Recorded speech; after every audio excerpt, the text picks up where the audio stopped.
বন্দে পুরুষোত্তমম, বন্দে পুরুষোত্তমম, বন্দে পুরুষোত্তমম। পরম প্রেমময় শ্রী শ্রী ঠাকুরের শ্রীচরণে আমার ভূমিষ্ঠ প্রণাম। পরমারাধ্যা জগজ্জননী শ্রী শ্রী বড়মা, পরম পূজ্য পাদ শ্রী শ্রী বড়দা, পরম পূজ্য পাদ শ্রী শ্রী আচার্যদেবের শ্রীচরণে আমার ভূমিষ্ঠ প্রণাম। আশা করি সকলে ভালো আছেন।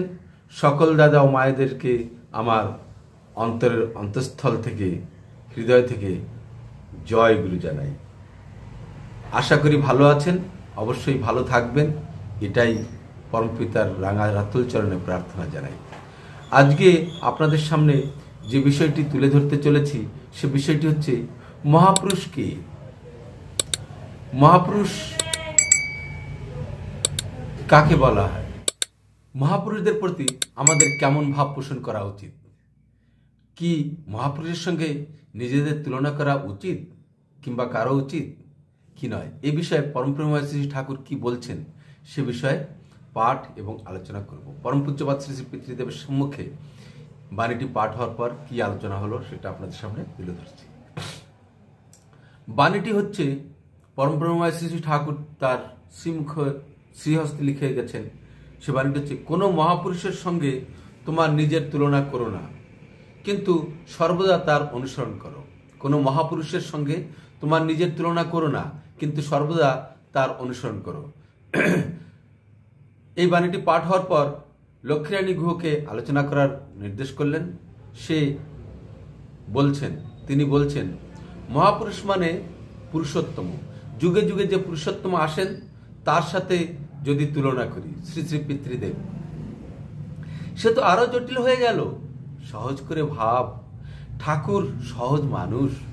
মহাপুরুষ মানে মহান পরিপূরক যিনি, মহান পরিপূরক যিনি, তার সাথে তুলনা করব না। তুলনা হয় কি করে? তুলনা মানে কি? তুল্য করা, মাপ করা। মূঢ় মানুষ ঠাকুরকে বুঝতে পারে না, ভাবে উনি বাণী লেখেন, আমিও বাণী লিখব, এই রকম। অন্নদা বলছেন, ঠাকুরের যেমন হাত পা, আমারও তেমন দুটো হাত দুটো পা আছে। আমিও খাই দাই ঘুমাই, ঠাকুরও তাই করেন। এই রকম ভাবে শ্রী শ্রী পিতৃদেব, উনি বিয়ে করেছেন, আমিও বিয়ে করেছি, আর বিশেষত্ব কি আছে? কিছুই নাই। উনি একটা কেমিক্যাল ওয়ার্কশপ করেছেন, আমার করার ইচ্ছা ছিল, টাকা পয়সা থাকলে আমিও করতাম। অন্নদা বলছেন, গীতায় শ্রীকৃষ্ণ বলেছেন, অবজানন্তি মাং মূঢ়া মানুষিং তনুমাশ্রিতম।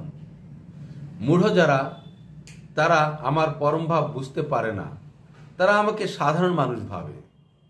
শ্রী শ্রী পিতৃদেব, হ্যাঁ, আবার এইরকম ভাবে আমাদের এই রকম আইডিয়া ছিল, এই রকম আশ্রম করলে ভালো হয়, সুযোগ অভাবে করতে পারলাম না, সুপ্ত অবস্থায় আছে, এগুলোর নামই তুলনা।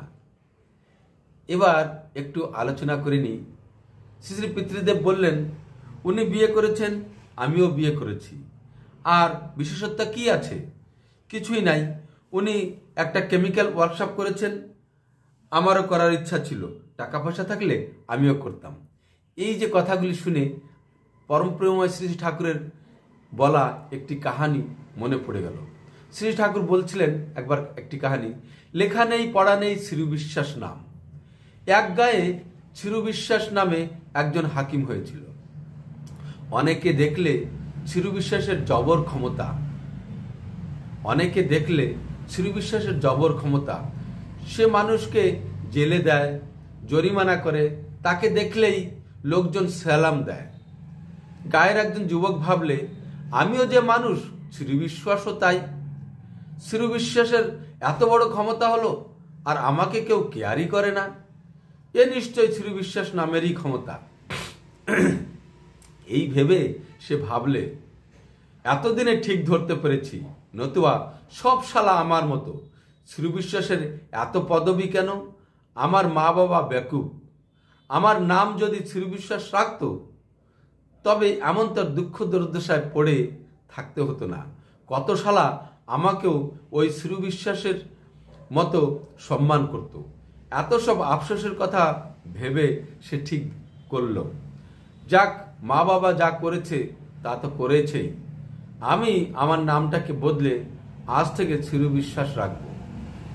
এই তাহলে শ্রীবিশ্বাস যেমন করে তেমনি করতে পারবো। আমার ভেতরে কত শক্তি আছে দেখাবো। এই বলে বেকুব বেটা আরম্ভ করলে হাম্বি তাম্বি, মারধর ইত্যাদি। পাড়ার লোকে থানায় খবর দিলে, দারোগা এলো, পদে চাবুক মারতে লাগলো, আর দারোগা বলতে লাগলো, বেটা লেখা নেই পড়া নেই, শ্রীবিশ্বাস নাম। এখন তার আক্কেল হলো, লেখাপড়া না শিখে শ্রীবিশ্বাস হওয়া যায় না।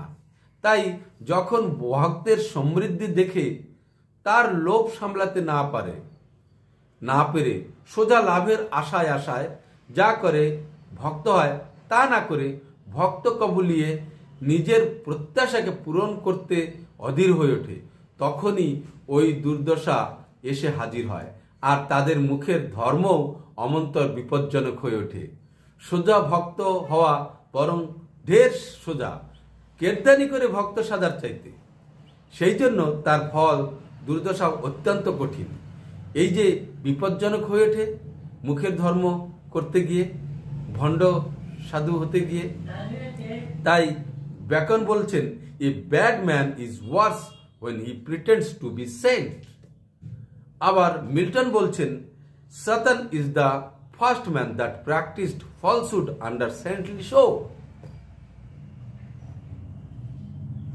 তাহলে আমরা যে কোনো মহাপুরুষের সঙ্গে নিজেদের তুলনা করে যদি আমিও তেমন হতে পারি, আমারও তেমন আছে, এমনটা ভাবি, তাহলে বিপজ্জনক পরিস্থিতিতে পড়ে যাব। সেটা করতে ঠাকুর মানা করছেন। তাই শ্রী শ্রী পিতৃদেব বলছেন যে তুলনা কাকে বলে। আমাদের এইরকম আইডিয়া ছিল, এইরকম আশ্রম করলে ভালো হয়, সুযোগ অভাবে করতে পারলাম না, সুপ্ত অবস্থায় আছে, এগুলোর নামই তুলনা। উর্মিলাদি বলছেন, ব্যাদ স্বীকার করে পাখি ধরে, আর সাধু জপ ধ্যান করে, তাতে সাধুর গায়ে পাখি উঠে আসে। সেই দেখে ব্যাদ সাধু সেজে বসলো। তখন পাখিগুলো সব তার কাছেও আসলো। তখন ভাবলো, ভণ্ডামিতেই যখন এই রকম, তখন আসল হলে কি না বা হবে। তখন প্রকৃত সাধু হওয়ার চেষ্টা করলো। তাহলে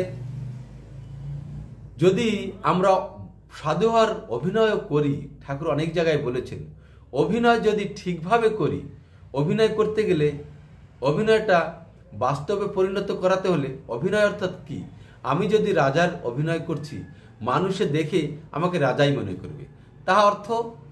তার অর্থ আমি নিজেকে রাজাই মনে করছি, এবং রাজা যেমন যেমন করে আমি তেমন তেমন করছি, যেমন যেমন চায় রাজা তেমনিভাবে চাচ্ছি, আমার কর্মটা চালচলনটা তেমনিভাবে হচ্ছে। তাই আমার অভিনয় দেখে মানুষের রাজাই মনে করবে। এটা কি, আমি রাজাকে অনুসরণ করলাম। সে কথাটাই শ্রী শ্রী আচার্যদেব বলছেন, শ্রী শ্রী পিতৃদেব বলছেন, ও তো মহাপুরুষের সাথে তুলনা করতে যায় নাই, হতে গেছে।